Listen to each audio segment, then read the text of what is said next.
मेरे YouTube channel एस्ट्रोनेश पर आपका स्वागत है। नमस्कार, मैं हूं नरेश कुमार। सबसे पहले उन दर्शकों का धन्यवाद जिन्होंने पेज को सब्सक्राइब किया है, पेज के वीडियोस को शेयर कर रहे हैं, लाइक कर रहे हैं और कमेंट बॉक्स में हमें अपनी राय भी भेज रहे हैं। बात करेंगे सितंबर महीने के राशिफल की और आज बात होगी तुला राशि के जातकों की।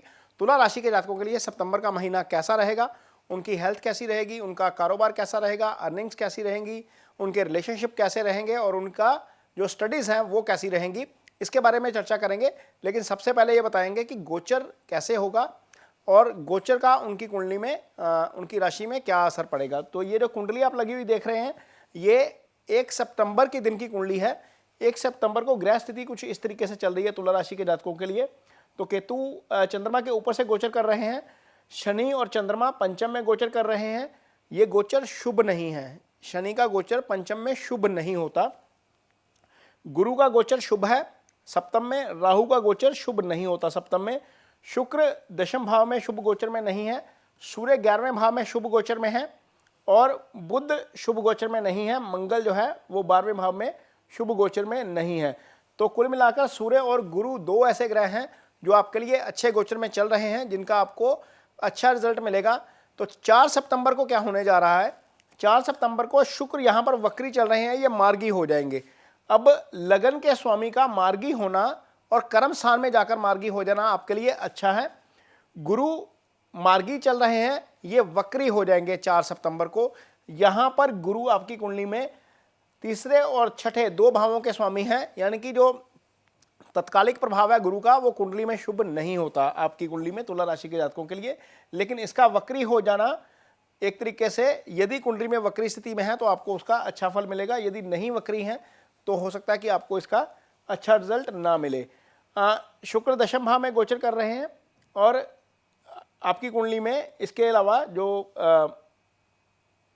सूर्य हैं वो 17 सितंबर को यहाँ से राशि बदलेंगे और 12वें भाव में चले जाएंगे। बुध यहाँ पर अस्त भी हैं और वक्री भी हैं, ये 15 सितंबर को ठीक हो जाएंगे। तो सूर्य की पोजीशन चेंज होगी, ये आपके लिए ठीक नहीं रहेगा, थोड़ा सा 12वें चले जाना सूर्य का अच्छा नहीं है। लेकिन कारोबार की बात करेंगे, चूंकि लगन का स्वामी कर्म स्थान में जाकर मार्गी है 4 सितंबर को, इसका आपको निश्चित तौर पर अच्छा फल मिलेगा। इस भाव का स्वामी लगन से पंचम में गोचर कर रहा महीने के पहले दिन, तो उसके भी हम कह सकते हैं कि पंचम में गोचर उसका ठीक है, आपको उसका अच्छा रिजल्ट मिलेगा। पंचम में चंद्रमा ठीक होता है। लेकिन आय भाव का स्वामी जो है वो यहीं पर रहेगा पहले 15 दिन 17 दिन, तो आपको उसका अच्छा फायदा मिलेगा। सूर्य का 11वें भाव में गोचर शुभ होता है, लेकिन जैसे ही ये यहाँ पर जाएंगे ये आपके खर्चे बढ़ा देंगे। ये 12वां भाव जो है ये खर्चे का भाव है। 17 सितंबर के बाद इस भाव के ऊपर दो पाप ग्रहों का प्रभाव आ जाना आपके लिए अच्छा नहीं है। खर्चे के लिहाज से कोई अचानक से खर्चा आ सकता है जिसकी शायद आपने उम्मीद नहीं की होगी। क्योंकि ये दोनों पाप ग्रह हैं, दोनों छठे को देख भी रहे हैं, इसलिए हो सकता है कि कोई फिजिकल प्रॉब्लम आए जिसके ऊपर खर्चा हो जाए आपका। अर्निंग वैसे ठीक रहेंगी, अर्निंग का फ्लो क्योंकि गुरु की दृष्टि आय स्थान के ऊपर चल रही है तो मनी के फ्लो डिस्टर्ब नहीं होगा, खर्चा हो सकता है कि थोड़ा सा आपका बढ़ जाए। आगे बात करेंगे आपकी सेहत की। सेहत के लिए छठे भाव का स्वामी गुरु जो है वो सप्तम में है, राहु केतु एक्सिस में है। हालांकि गुरु का गोचर शुभ चल रहा है आपकी कुंडली में। यदि आपकी कुंडली में गुरु की महादशा चल रही है या अंतर्दशा चल रही है तो आपको निश्चित तौर पर उसके अच्छे परिणाम मिलेंगे। गुरु कुंडली में धन का कारक होता है, ज्ञान का कारक होता है, भाग्य का कारक होता है और आय का कारक, 4 भावों का कारक गुरु होता है। यदि महादशा ठीक चल रही है तो गोचर ये शुभ कह सकते हैं हम, आपको इसका अच्छा फल मिलेगा। और यदि शुभ गोचर में आपकी कुंडली में गुरु वक्री भी है तो आपको अचानक से बहुत धन लाभ हो सकता है, क्योंकि गुरु आय स्थान को देख रहे हैं, वक्री अवस्था में हो जाएंगे 4 महीने के लिए। और यदि आपकी कुंडली में भी वक्री हैं और दशा भी गुरु की चल रही है तो आपको इसके बहुत अच्छे रिजल्ट मिलेंगे। निश्चित तौर पर आय में वृद्धि जरूर करेंगे। पराक्रम भाव को गुरु देख रहे हैं, आप डिटर्मिनेशन के साथ फैसला करेंगे, कोई भी काम करेंगे पूरी जो है वो आप कन्विक्शन के साथ करेंगे, उससे आपको उसका निश्चित तौर पर फायदा होगा, चाहे वो रिलेशनशिप का मामला हो, चाहे वो आपका प्रोफेशन का मामला हो। तो आपको ये जो है वो गुरु ये लाभ देते हैं जब छठे भाव के स्वामी गुरु जो है सप्तम में चलेंगे। लेकिन अब बात हो रही है आपकी हेल्थ की, तो सप्तम में गुरु का जाना एक तरीके से शुभ है, लगन को देख रहे हैं, लगन को प्रोटेक्शन हो गई है गुरु की गोचर में भी, और राहु भी देख रहे हैं। और छठे भाव के ऊपर जो है वो एक चीज़ प्रॉब्लम कर गई कि शनि पंचम में है और राहु सप्तम में है, ये भाव पापकर्त्री में आ गया। तो थोड़ा सा आप अपनी ईटिंग हैबिट्स को कंट्रोल रखिएगा, कुछ उल्टा पुल्टा बाजार का मत खाइएगा। अदरवाइज कोई बहुत ज़्यादा दिक्कत यहाँ पर हेल्थ को लेकर नहीं नज़र आ रही। सूर्य जो हेल्थ के ओवरऑल कारक ग्रह हैं वो पहले 17 दिन यहाँ पर रहेंगे और उसके बाद 12वें भाव में जाएंगे। जब ये 12वें भाव में जाएंगे तो आखिरी जो 13 दिन होंगे सितंबर के, वो थोड़े से प्रॉब्लमेटिक हो सकते हैं, क्योंकि सूर्य मंगल ये छठे को देखेंगे। भाव का स्वामी जरूर शुभ गोचर में है, लेकिन ये पापकर्त्री में भी आ गया।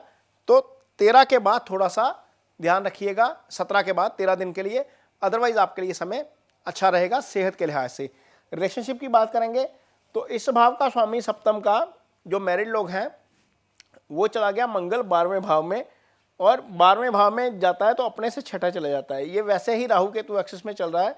और जो फीमेल्स हैं खास तौर पर, क्योंकि गुरु हस्बैंड का कारक ग्रह है, हस्बैंड का कारक ग्रह गुरु यहाँ पर आकर राहु केतु एक्सिस में आ गया।